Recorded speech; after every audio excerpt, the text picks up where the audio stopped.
Un père célibataire était assis seul à un mariage jusqu'à ce qu'une femme milliardaire plus âgée s'approche de lui. Le mariage était censé être une célébration de l'amour, mais pour Daniel Vass, il ressemblait plutôt à un rappel de tout ce qu'il avait perdu. Il était assis seul tout au bord de la grande salle de bal, loin du champagne, des rires et des familles riches qui remplissaient la pièce. Son vieux costume bleu marine était propre et soigneusement repassé, mais les manches avaient commencé à se décolorer et l'un des boutons avait été remplacé par un fil qui ne correspondait pas tout à fait.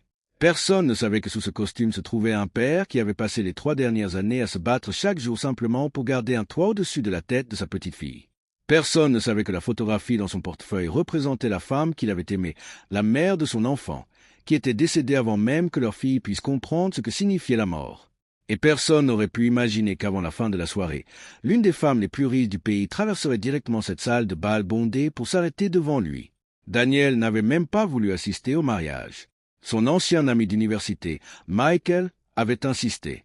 Il avait dit à Daniel qu'après tout ce qu'il avait traversé, il méritait une soirée où il pourrait oublier ses problèmes et simplement être à nouveau entouré de gens.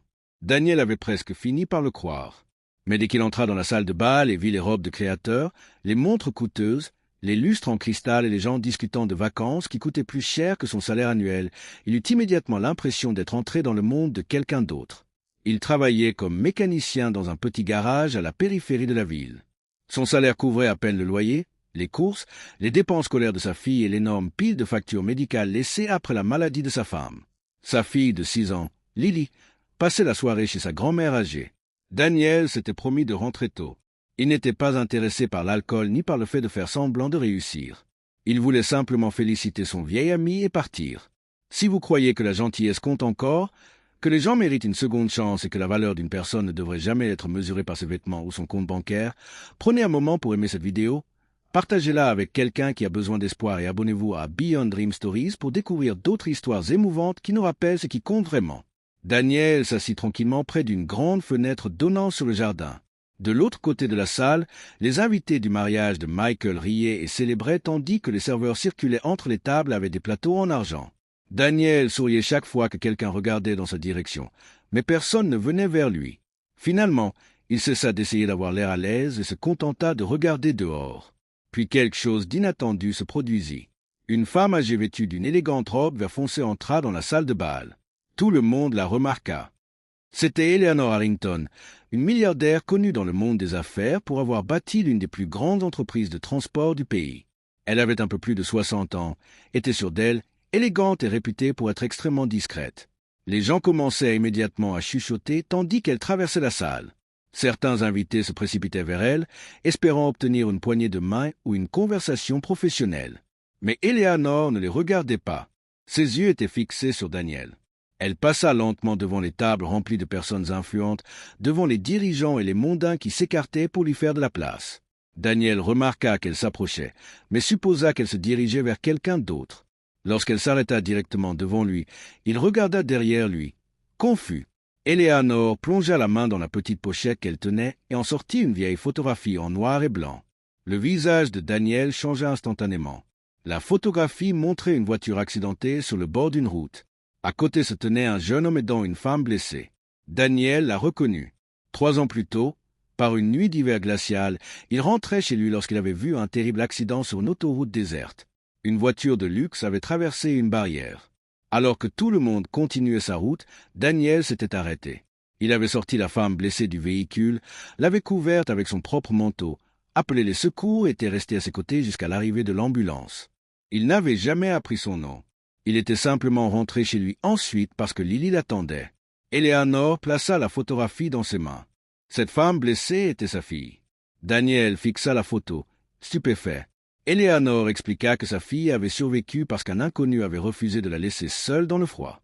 La police avait recherché l'homme qui l'avait sauvée, mais le seul indice dont elle disposait était une description partielle et le numéro d'immatriculation de l'ancien camion de Daniel.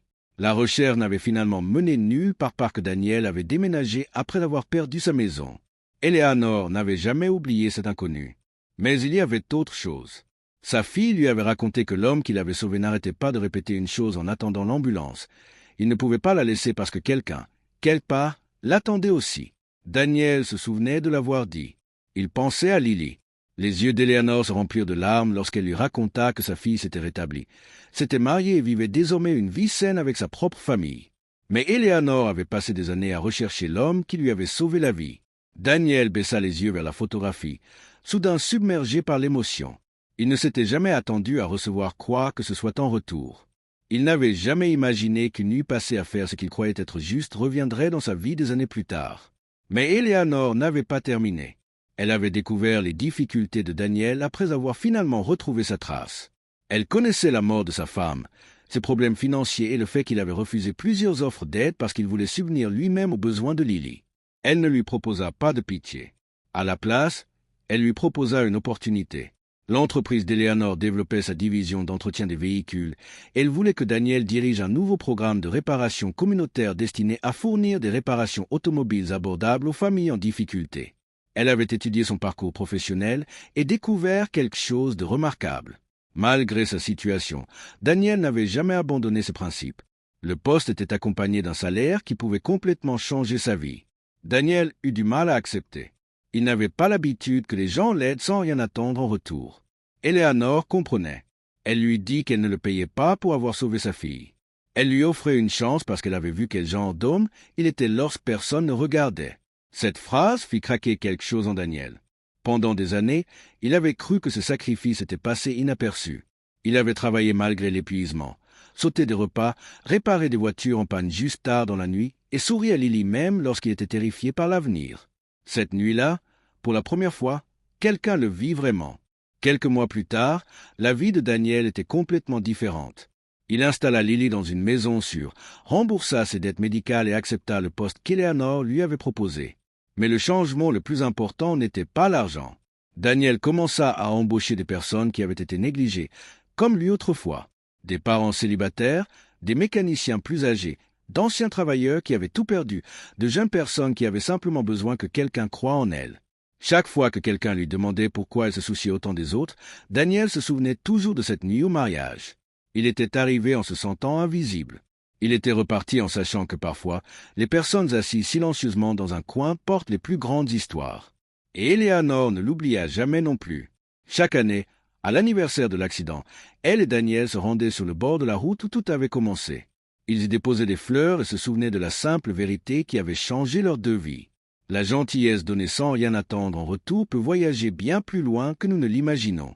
Si cette histoire vous a touché le cœur, aimez la vidéo, partagez-la avec quelqu'un qui croit en la gentillesse et abonnez-vous à Beyond Dream Stories. Votre soutien nous aide à continuer à partager des histoires d'espoir, de courage et de seconde chance.